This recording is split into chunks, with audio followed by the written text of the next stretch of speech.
In surprise tweets this week, President Trump reversed President Obama's order to admit transgender people into the military, citing medical costs and disruption of our armed forces.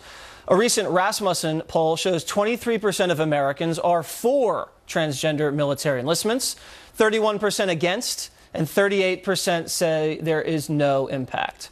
But those who served our military feel very passionate about the topic, including my next two guests, both former Navy SEALs. I'm joined by Kristen Beck, who came out as a transgender in 2013, and Carl Higbie.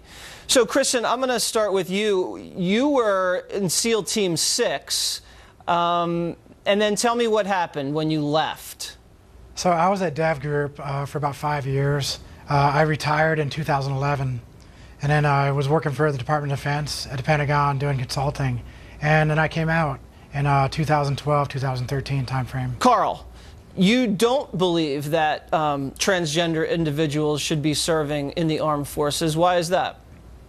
No, I think it's an additional variable, and this is something that, you know, all the time we're forced to make personal choices that may affect our path in life, and this is a career path choice. You know, the issue is the military is not a social experiment, and I just don't think that this helps the troops put bullets in bad guys. I'd love to have the debate of how this helps secure the United States of America, but beyond that, I just don't think it's a good idea. What you do on your own time, you know what, you can do whatever you want, but I just don't think this helps the United States military. Kristen, how would you respond to Carl? Well, I mean, how do you know what kind of war we're going to be looking at in 10 years or 20 years? In the 1950s, during desegregation, why did we do that? It's because the color of America is all of us. It's diverse. And all of us together can be a stronger America. The future war is not going to be a bunch of Conans. Even right now, the war right now is not bullets and bombs, even against ISIS. This is ideology. We don't need Conans. We need to have a lot more diverse military. And why can't the diversity look a little bit like me? So I think some of the argument on Carl's side seems to be if you're in close quarters or in the barracks or out in the field, in the tent situation or the showers, would that make maybe morale less or make people feel more uncomfortable, Carl? Is that where people like you are coming from?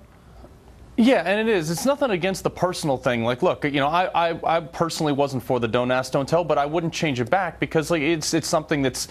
I think that if you want to do what you want to do in your own time, fine. But this transgender thing is an additional amount of accommodations that shouldn't be laid on the backs of the United States military. Again, you're looking at the transgender community has a suicide rate 20 times more prevalent suicide is in the transgender community than it is in any other community. And I just don't think that that's a burden that the military should be forced to take on.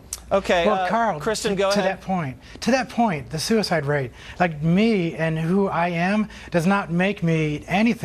The society and how I'm treated, and if you're treated every day, every second of your life, you're constantly being picked on and poked at and told you're inferior and told you're not equal. And that's what the problem is. The problem is not me. The problem is everyone else. Always on you, constantly, and always constantly having to prove yourself.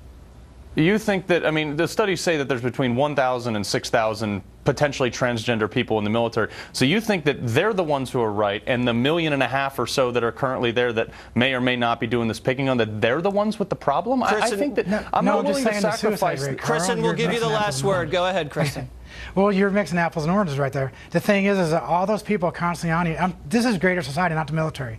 This is society as a whole. That's what you talked about, 20 times the suicide rate. It's because of how we're treated. If you're constantly walking down the street, constantly getting picked on, constantly being looked at as different, and I'm going to go back to the desegregation of the military with African Americans back in those days. It's the same thing. Yeah. Nothing happened. Yep. It was disruptive for a little while because it took a little bit of time, just like the barracks you were talking about earlier. Well, we got to run, but we do know that just because the president tweeted about it doesn't mean that the official policy has been enacted. We're still waiting on the details. Carl, Kristen, thank you guys very much for both of your service. Thanks, Jesse.